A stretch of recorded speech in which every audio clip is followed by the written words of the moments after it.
Welcome back to the Literacy Lounge. I'm Mr. Amato, and with me to tackle today's topic is the insightful, delightful Ms. Montgomery. I'm in a great mood to be here today. Well, how perfect, right? Because today we're looking at mood and tone. They're two concepts that describe the voice of a literary work, and they sound like they're the same thing. But of course, it isn't going to be that easy. Hey, if it was that easy, it wouldn't be fun. Mood and tone are closely related, so there's a reason we're exploring them together, but they aren't interchangeable. Well, that tone means it's time to start with some definitions. Let's start with tone. Tone is the writer's attitude towards the subject or audience. It's about how the author feels and how they express their feeling through word choice. Mood is the feeling that the author wants the reader to experience. It's the emotion they are trying to evoke. Think of it this way. The M in mood is for me.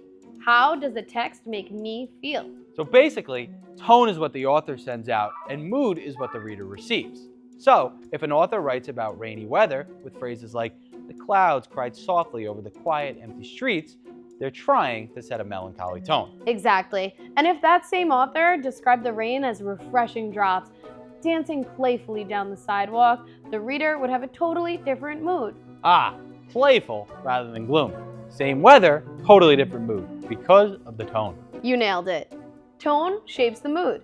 If the mood is humorous or ironic, the mood that you might feel might be surprised or amused. But if the tone is dark or solemn, expect sadness, sympathy, or maybe even fear.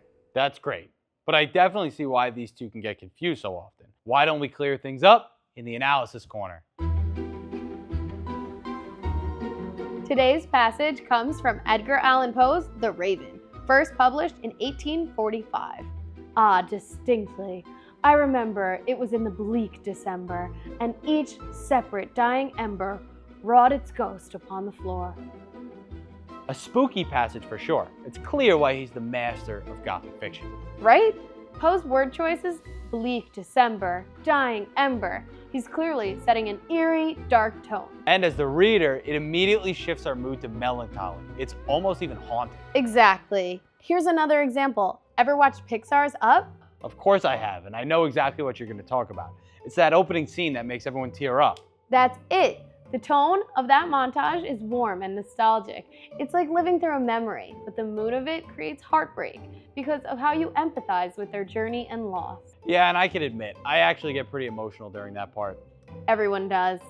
And that's because the creators of that film, the authors, so effectively controlled the tone of the story. It allowed them to create such a specific feeling in the audience. So to summarize, tone is the author's attitude expressed in the words of the text, where mood is how those words make the reader feel. The tone shapes the mood. So the next time a piece of writing, television, or art makes you feel something, try to examine the details and choices that the author included to create that mood. And I'll be on the lookout. Thanks for joining us today, learners, and congratulations. You just got smarter.